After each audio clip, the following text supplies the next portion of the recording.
অনেকে এনজিও করতে চাইছেন এবং সেই এনজিওটা ট্রাস্টের মাধ্যমে দিল্লি থেকে রেজিস্ট্রেশন করতে চাইছেন, যেটা এনসিটি অফ দিল্লি রেজিস্ট্রেশন। বিভিন্ন কম্পিউটার ইনস্টিটিউশন বা এডুকেশনাল ইনস্টিটিউশন বা বড় বড় ট্রাস্টের ক্ষেত্রে দেখা গিয়েছে তারা দিল্লি থেকে রেজিস্ট্রেশন করতে চায়, বিভিন্ন এডুকেশনাল বোর্ড, ট্রাস্ট, এগুলো। তো সেই রেজিস্ট্রেশনগুলো কিভাবে করবেন এনসিটি অফ দিল্লি থেকে, আপনি আপনার ট্রাস্টটা কিভাবে করবেন? দেখুন, এনসিটি অফ দিল্লি রেজিস্ট্রেশন আর আমাদের ওয়েস্ট বেঙ্গলের ট্রাস্ট রেজিস্ট্রেশন বোথ আর সেম। কিন্তু এনসিটি অফ দিল্লি কেন বলছে? যেহেতু দিল্লি আমাদের ন্যাশনাল ক্যাপিটাল টেরিটরি, মানে এনসিটির ফুল ফর্ম হচ্ছে ন্যাশনাল ক্যাপিটাল টেরিটরি, তাই দিল্লিকে এনসিটি বলা হয়। তো এনসিটি অফ দিল্লি ওই কারণে বলা হচ্ছে। তো সেই রেজিস্ট্রি ট্রাস্টটা যখন দিল্লি থেকে হচ্ছে তখন এনসিটি অফ দিল্লি বলা হয়।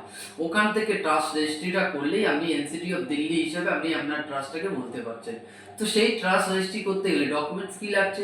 Documents same, minimum 2 or 3 members, president, secretary, treasurer and their PAN and Aadhaar এবং ভোটার আইডি কার্ড সেটা লাগছে, ট্রাস্টের নাম আর অ্যাড্রেস লাগছে, সেখানে দিল্লির কোনো অফিস অ্যাড্রেস হতে হচ্ছে এবং ডিড ড্রাফট করে নিয়ে দিল্লির রেজিস্ট্রি অফিসে গিয়ে সাবমিট করবেন।